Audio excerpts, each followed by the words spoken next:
My name is Jenny O. I'm an alcoholic and an addict. I just want to see you for a second. I just want to connect, be present, show up. There's three speaker talks you give. One you want to give, the one you actually give, and the one you give next time. And this will probably fall into the category of all three. I hope that I can make a difference in just one person's life tonight. Maybe keep you sober for one more day. I know you don't have much choice where you are currently. However, when I was driving up here, I thought, wow, these people are not playing with their recovery. I mean, this is like serious. This is removed. You are forced to focus on yourselves. Good for you. Good for you. So I was born in England to an American dad and a British mother in 1955. I'm holding up really well. 3 months old, my parents came to the United States with me. And my mother, at the time, Elizabeth Taylor and Richard Burton were big deals. And my mother thought by marrying this tall, dark, and handsome Yank from the Air Force that she would come to the United States and have this amazing life. And she had a pretty amazing life, but it wasn't the amazing that she thought she would have. I'm going to start with my family of origin on my father's side. My grandfather's sobriety date is April 17th, 1948, which means that he was one of the first card-carrying members of AA in the town that I grew up in, which is Holland, Michigan. My father grew up in that town, brought my mother and me there. My mom thought she had a social drinker, at times terribly misunderstood social drinker. She didn't realize the enormity of my father's alcohol consumption. And so that my grandfather was sober 13 years before he died. But it didn't affect my father's drinking, and it didn't affect my uncle's drinking. My uncle owned the bar in town, and I always tell this story because it pretty much paints a picture of what it was like when I was a kid growing up. My uncle had a bar, and back in those days, which I'm talking maybe the early 60s now, he had a bottle chute in his bar, and when people would come in and drink, the bartenders would take the bottles and put them down the chute, and then on Monday the beer truck would come and pick up the empty bottles and replace them with full cases. So my cousins and my brother used to clean out the bottle chute for my uncle on Sunday afternoon. My dad and my uncle would sit in the backyard and drink, and they would pay my cousins. I had 3 cousins. Chuck was 7, my brother was 7, Mike was 6, Joe was 5. And he would pay them with a case of beer to clean the bottle chute out on Sunday. And so these 4 little boys would clean the bottle chute out, and then they'd all drink this case of beer between them, and they'd spin around, and ain't it funny, and fall down, and everybody would just be out there drunk. 4, 5, 6, Dad and Uncle Mike. You fast forward that story to today. My cousin Chuck lost his life at age 42. My cousin Joe lost his life at age 38. My brother Martin died on my 58th birthday. And my cousin Mike spent 12 years in the state prison for sales and possession of cocaine. So for me, it's a family disease. For me, it just is part of my DNA. I grew up in Holland, Michigan. In Holland, Michigan, there were 35,000 people and 35 Christian Reformed churches. 1 Episcopal church, 1 Catholic church, no synagogues. My family, my mother was High Church of England, so we went to the Episcopal church, where the priest used to come over on Sunday afternoon, shoot darts with my dad, and drink scotch. So we bring partying and drinking and spiritually. I'm going to fast forward the story about my priest. When I was growing up, he's got, I think, 40 years of sobriety right now. So it is possible. We do recover. So it encompassed, it infiltrated every single part of my life. And I grew up in the 60s, late 60s, early 70s. So I came by it, honestly, not only genetically, but culturally as well. Everybody was dropping acid and smoking pot, and not good pot either. You guys have good pot. No, we didn't have good pot back then. We had like skunk weed. We had to go down to Indiana and pick it out of the cornfields. I got arrested for sales and possession of LSD and marijuana when I was 17. It was terrible. It was just awful. It was just tragic.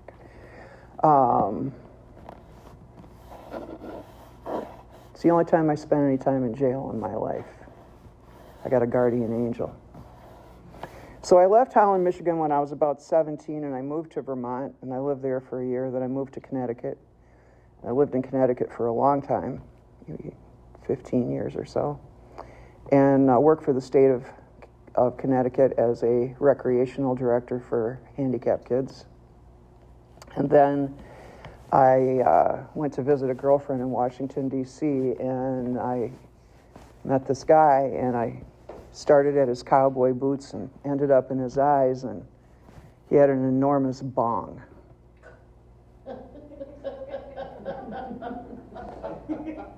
That was enough for me, man. That was it. So, we got married, and we had a little girl, and, it was, again, drugs, lots of cocaine, and now we're talking the 80s. Lots of cocaine, lots of cocaine. I had a spiritual awakening at about 1991, 92 to 93, around cocaine. And I wanted to say this because it's interesting what happens to us when we figure out that we've got to stop, we've got to be different, we've got to change the trajectory, we've got to quit, we have to rethink this whole deal. Because if we don't, I don't know about you, but my life didn't get me anything like happiness or joy or peace or serenity or contentment or self-esteem or financial stability or plants that lived. I didn't get anything, nothing. Every day was an endless stream of misery for me. And when I think about where I stand right now, today, right this second, I'm supremely happy today, and it's because of this program. So now I'm going to go back to 1994 when I first came into Alcoholics Anonymous. Actually, I first came into Al-Anon in 1992. I had a boyfriend who, I owned a bar, and I closed the bar down, and I had all my liquor, all the wine, everything in my house, and this old boyfriend from the past pops up, and he finds out I closed down this bar, and I didn't know he was this smart. I knew he was smart, but this guy was brilliant. He figured out that I probably had the whole entire alcohol stash in my house, and so he showed up, and I never thought that I really had that much of a problem because I could keep things. Like I had this bottle of Botrytis Semillon that was old and expensive, and it was going to be my retirement fund. It was one of those deals. And I came home one day, and he systematically, like inside of a week and a half, he drank my entire stash. So I was pissed off, and I wanted to find out how exactly I could stop him from drinking, all of the rest of my wine, which wasn't much left. And so I went to Al-Anon, and I asked them, how do I get this guy to stop doing that? And they said something back to me, and it sounded like Chinese, and I asked them again in English, and they responded to me again in Chinese, and so I figured out that I just didn't understand what they were saying. They were saying things like, keep the focus on yourself. They were saying things like, you can't make anybody do anything. You're not that powerful. They were saying things like, don't enable them and all these things. And I'm like, I don't do any of that stuff. I'm never wrong, number one. I'm always right, number 1A. I've never made a mistake in my life. I've done my absolute best. I have no part in anything, and poor me. In 1990, my husband and my daughter were driving down the road with another 2 people, and they were hit head-on, and my husband was killed in the accident, and my daughter had sustained a huge head injury. That was August 19th, 1990. I did not draw a sober breath from that day until July 28th of 1994, when I had one of those spiritual awakenings. I was having a drink with my mother-in-law, who could not get over my husband's untimely death. And I remember asking God to have this be my last drink, and it was for 21 years. I got married again in 1998. I married a very nice Jewish boy. I married a doctor. I was raised on the wrong side of the tracks, or, who's to say what the wrong and right side of the tracks is, but I came from lower middle class, blue collar. I married one of the wealthiest guys in the country, and he was in recovery, and so was I. We had met each other through a chat room on AOL called Friends of Bill W. And so the ironic part about that was he was living 30 miles north of Holland, Michigan. I was in Washington, D.C. I've had some pretty good successes. I was the private chef to the Kennedy Shriver family. I was private chef to Jackie Onassis. I worked for the Embassy of the Netherlands as a chef. I went to culinary school. I did well. I had some successes. But if anybody in here understands anything about the restaurant industry, you are like holding hands with the devil just to get through, another 18, 20-hour day. So in 1994, I got sober. In 1998, I married somebody who had 3+ years. I do believe he 13th stepped me. I'm pretty sure about it now that I think about it. I had, everybody know what 13th step is? Nobody knows what a 13th step is? The 13th step, there's 12 steps right there, right? But the 13th step is where a person who is well seasoned in AA sees a younger woman who's brand new and gets involved with them sexually and emotionally, and they both end up relapsing. Okay, I mean, it's one of those deals, and it's possible, and I'm here to tell you girls, watch out. Okay, watch out. And you guys, watch out, because they're coming for you too, okay? It's, don't worry about it. But that's the 13th step. Women can 13th step men, men can 13th step women. So I had I had maybe nine months, and I promised my first sponsor was a methamphetamine addict from Dallas, Texas. Never been married. Absolute nasty old bitch. I'm telling you what, she was horrible. She used to say things like, "Your ass makes my ass sick." And I'd say, "Oh, okay. Well, what can I do about that?" "Well, you need some humility." How do I get humility? "Well, you're going to stand up here and sell raffle tickets for this fundraiser we have tonight," which, is way beneath me, because I'm like too good for things like that, okay? Jenny O does not ask for $1 for a ticket. I'm sorry.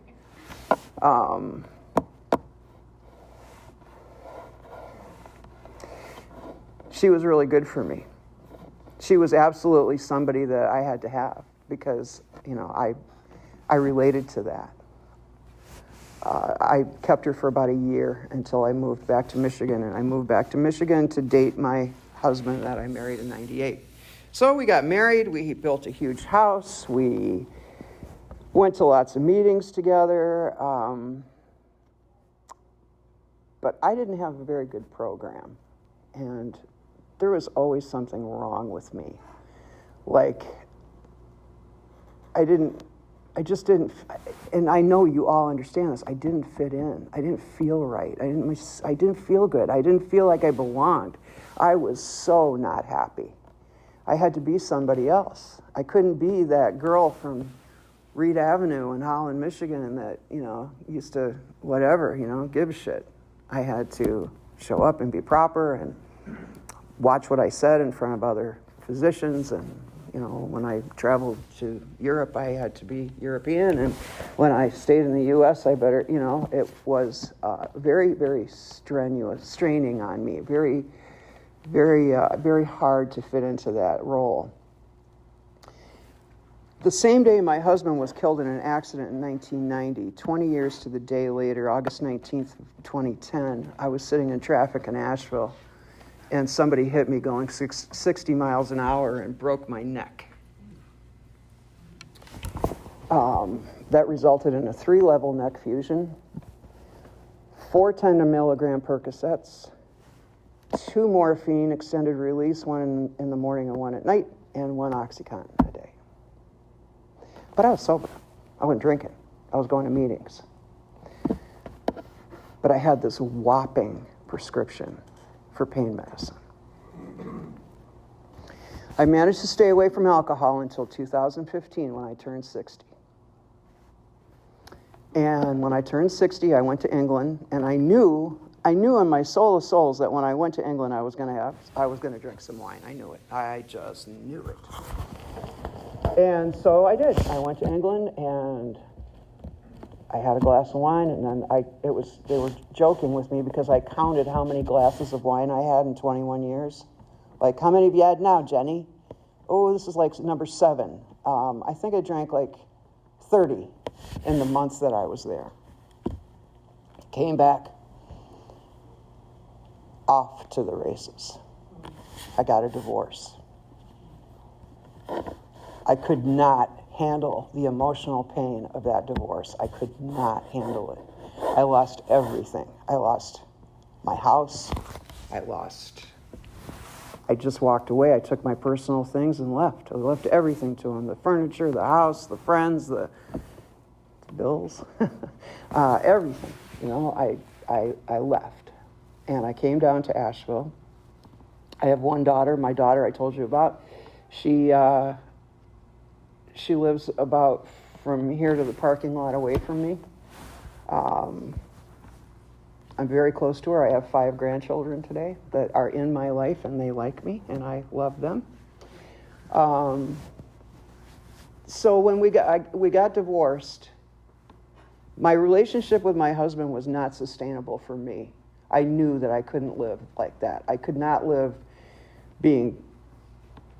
always never feeling adequate enough, always feeling like I was missing the mark, that I couldn't quite measure up. So the best thing for me to do, because I knew, and I started losing things like my gallbladder and my ovaries and my, we started losing things, What else? I had like 6 surgeries and 2, I was getting sick all the time. So, and then there was that nurse that I don't really like to think about too often, and then there was the video that I found and the pictures of my dog on the beach in the afternoon and you're seeing things, and so, I had enough. So I left, and when I left, I was sober. Had that spectacular relapse. It was fabulous. 21 years of recovery. I have my 20-year coin.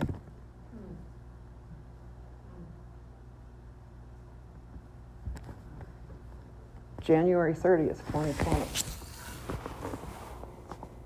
I'm sitting in my room where I had been for about 3 years. Had a bottle of Mr. Jameson. Now, Mr. Jameson and I took up with each other. We had quite the torrid affair. And, between that and the Percocets and all the other things that I was prescribed. And I was also told by my surgeon that I would never, ever live a day of my life without a pain pill. Never. I was absolutely, I had to have one because I would, I'd be in pain. So on January 30th, only God and I know how close I came. Enough said. I think if some of you know what it's like when you get that gift of desperation, when you just cannot take another fucking minute. You're standing at the turning point. You either do or you don't. I hear this little voice. I had stashed a bottle of morphine, extended release morphine. I had about 60 of them. See, I was a very compliant drug addict because I had a good dealer. I had the pain clinic. I didn't have to hit the streets. I didn't have to go to your house and get in your cabinet. I didn't have to pay anybody to go find somebody else that had any. I didn't have to support a family by buying grandma's pain pills. I didn't. I had my own. And I had so much that there was no possible way I could have taken every single thing that they gave me. So I had these stashes. And on January 30th, 2020, I was going to throw that bottle of morphine back and throw that bottle of Jameson back. That was my plan. And I hear this voice that says, hey, Jenny, hey, you can do that. You have free will. You have a choice. If you want to check out of here, go ahead. But why don't you do it with me straight? Because you know you're not straight right now. And you know that it's possible.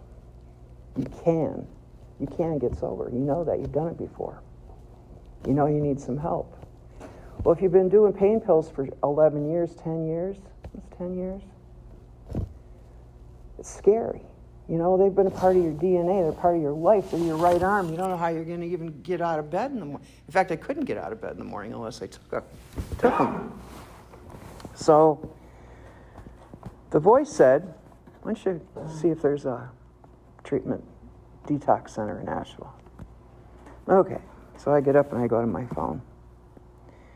And I look up detox centers in Asheville, and they don't have any detox centers in Asheville. They do now, but they didn't then. So I thought, well, there was an 800 number, so I called it. And this guy answered the phone. He said, what can I do for you? And I said, well, I think I need some help. Well, tell me a little more. I said, well, I've been taking these pain pills, and I've been drinking, and I just, I'd like to see if I could get off of these pain pills. And he said, okay. So how about 2/2/2020? Wouldn't that be a great day to get cleaned up again? I said, that'll be wonderful. He said, okay, here's my address. Go to Gastonia to Freedom Detox. Anybody know about Freedom Detox? It's an interesting place. And so I was supposed to drive there on February 2nd of 2020. And when that morning show came around, I was throwing back my Jameson, throwing back my pain pills. And I couldn't have driven there with both eyes shut. You drive one eye shut. I couldn't have done it with both. So I called him. I said, I can't make it. So he said, well, can you come tomorrow? I said, sure. The next day I called them. Nah, can't come today. Okay, how about this, Jenny O? How about at 11 o'clock tomorrow morning, there will be a car in your driveway, and there will be somebody in that car to take you to this treatment center. I said, okay, that sounds good. Now, when I was married, I converted to Judaism. And when the Messiah is coming in the Jewish faith, Elijah is supposed to blow his horn, his shofar, and there's supposed to be this beautiful sound, and that indicates that the Messiah is coming. So at 11 o'clock that morning, this dude pulls into my driveway, and he gets out of his car, and he says, hey, my name is Elijah, and I'm here to take you to treatment.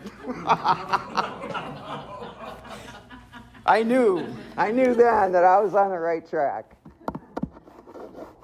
I told my daughter that. She said, did he beep his horn when he drove out? So I went to Freedom, and then I went to a place called Asheville Recovery. Didn't know about this place. Didn't know about anything. Here I am, 64 years old, going to treatment. It took me 2 weeks to walk without assistance after coming off of those opioids for 10 years. I was the oldest person there. But I'll tell you, unless I walk past a mirror, I'm about 16, probably, maybe. I might be a little more mature now, but probably not much. Maybe I'll give myself 18. 2 solid weeks, I had to have help. I had to be carried in, carried out. And Asheville Recovery Center is real close to my house. Well, real close, but like I could have commuted. So I get this therapist, and she's like 6'2", probably good 400 pounds, rainbow hair, pierced and tattooed to hell and back. Combat boots. That chick was the only person in the world that could have handled me right then, because I was mad and I wanted to go home. She said, "Nah, it's not going to go like that." I said, "Really, how is it going to go?" "Well, you're going to stay here." So I stayed there for 2 months. I got out on the 19th of, I got out on, right at the cusp of the pandemic. I was home for a couple of days and lockdown happened, which was the best thing in the whole entire world for me, because 1, I love to isolate. 2, I had no money. I was broke as a joke, facing foreclosure in my house. Electricity was going to get shut off. I mean, everything was going wrong. Everything was going wrong. I had blown through every single bit of money that you can imagine I must have gotten from my anesthesiologist husband, which wasn't all that much, but it was enough. I mean, I just pissed it away. Didn't care. So I did what I knew they said to do when I was in AA for 21 years, from 94 to 15. With all the earnestness at our command, we beg of you to be fearless and thorough from the very start. You have got to take a bath in recovery, because you took a bath in addiction, you took a bath in drinking and drugging. You have got to chase your recovery as hard as you chased your drinking, as hard as you chased your drugging. Nobody else can matter. And for me, I'm a people pleaser. I mean, I'm worried. I worry about all of you, and believe me, it helps you. The more I worry about you, the better off you are. Ask me. I had to push everybody aside.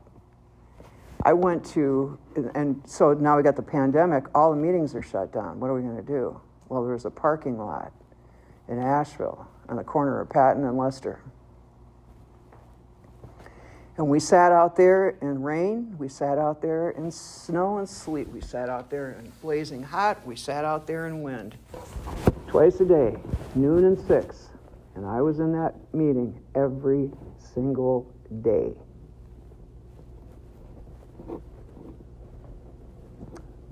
My sobriety date is February 5th, 2020.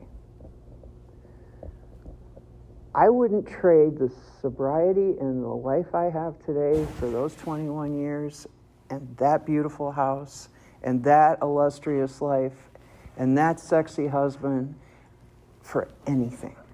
Nothing. Was it easy? No. It was very hard. It was very, very hard. But I kept plowing forward. I kept going forward. So the 12 steps of recovery look like this to me. Step 1, I can't do this anymore. My life is crazy. I can't. Step 2, oh, there's something bigger than me? Wow. Okay. Step 3, I think he can do it. Step 2, he can do it. Step 1, I can't. Step 2, he can. Step 3, think I'll let him. Gotta think I let him. And if I understood anything, if I understand anything about the 12 steps, it's that those first 3 steps are absolute cement. They're important. They are all that matters until you thoroughly understand them and you thoroughly have a grasp on them and you thoroughly get what you have to do personally to work those 3 steps. And how do I work this? I work all 12 of them all the time. I'm working 12 right now. But step 1, I can't do this anymore. Step 2, he can, they can, it can. I don't care what it is. But something has to be bigger than you. It has to be. Step 3, I think I'll let him. That means that anytime I try to take my stuff back, or I try to micromanage my life, or anytime I think I'm in charge, I have to let it go. And for a control freak, that is hard. That is hard. What, I'm going to hand this over to my imaginary friend and let this, imaginary friend handle all this stuff? Yeah, it works. Trust me. Step 4, made a searching and fearless moral inventory of ourselves. Oh my God, I'm the biggest piece of shit on the face of God's earth. Nobody's worse than me. Nobody's got bigger problems than I do. Nobody has seen the trouble I've seen. You're not alone. And it's when we think we're the worst. It's when we think we're beyond reproach. There's nobody ever has seen the shit that I've seen. So don't tell me. Because I'm never wrong. 1A, I'm always right. Step 5, you got to trust somebody. You got to tell somebody all of the stuff that you found out about yourself in step 4.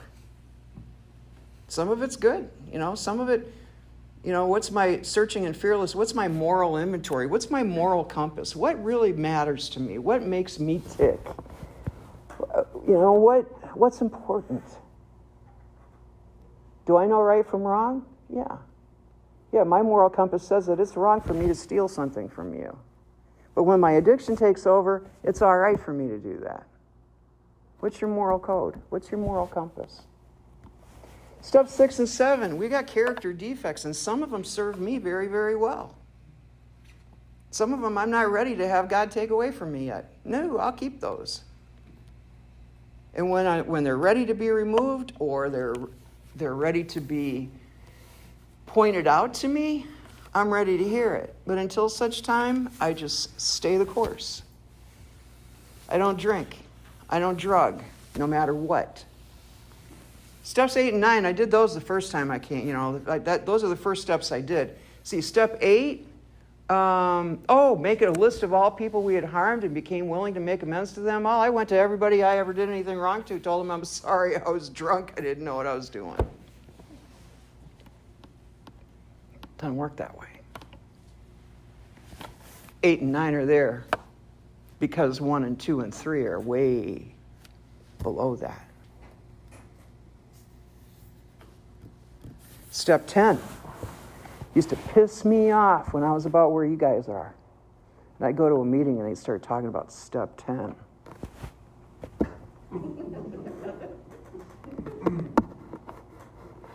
But it's an inventory. You lay down at night, you say, okay, now that son of a bitch that took the front of my car off, well, it's a good thing that I did put that stock pot down because I was getting ready to beam him with it. Yeah, that was good, Jenny. Yeah, put the stock pot down. That was real good. Yeah. Be grateful for what you didn't get out of that one. Was I within my rights to get angry? I'm a human being. I'm not perfect. I don't do that stuff perfectly, but it is a set of rules that I can live by. Step 11. Should have told me about step 11 before you told me about 1, 2, and 3, but they're in order for a reason. And it's not rocket science. It's so simple, it'll make you crazy once you figure it out, once it works in your life. But I don't like simple. This is a simple program for seriously complicated people. Sought through prayer and meditation. There's 3 parts to step 11. Sought through prayer and meditation to improve our conscious contact with God as we understood Him. So we sought through prayer and meditation. Anybody ever try to meditate? How you doing? It's fun, isn't it? Anybody see shiny shit and squirrels out the window? Keep coming back.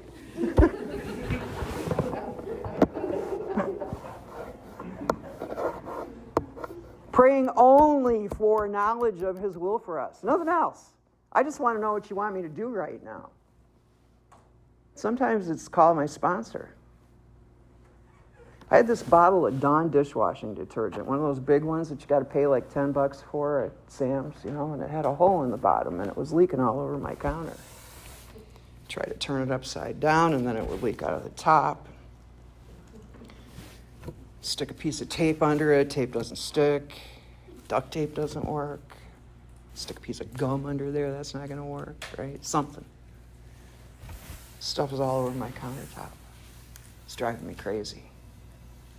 It's making me nuts. I'm about 2 months away from my last drink and my last pain pill. I can't handle this. Number one, I'm broke. Number two, I can't afford to get rid of this bottle of Dawn. Number three, it's all over my counter. I can't stop it. It just won't stop. It's making me insane.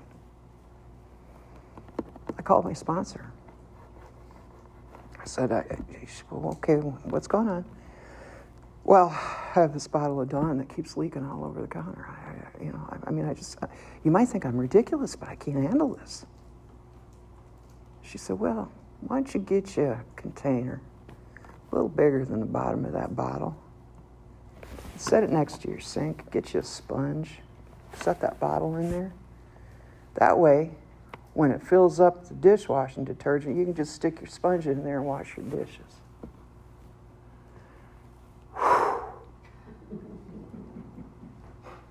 True story.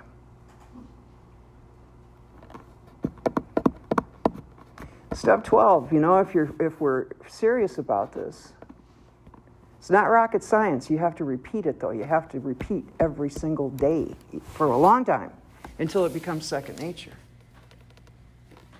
Having had a spiritual awakening as a result of these steps, have I had a spiritual awakening? I'm here to tell you I have. Yes. I get one about once a day. But that's what it's all about for me. It's about spirituality. It's about our spiritual condition. It's about whether we believe that there's something bigger than we are. It's about whether we think that we're not ever wrong or that we're always right. Because I'm always right and I'm never wrong. So the last thing I want to say about this particular subject, me, is I lacked the imagination to understand how amazing my life could be if I just stayed clean and sober. I lacked the imagination. I couldn't come up with it. I couldn't dream this shit up. You can't make this stuff up. I'm the luckiest girl you're going to see today. And I'm so grateful that my girl V asked me to come and speak to you tonight. Because you helped me. You ran it through my brain again. I didn't lie to you once. Well, maybe about that bong. Might not have been that big.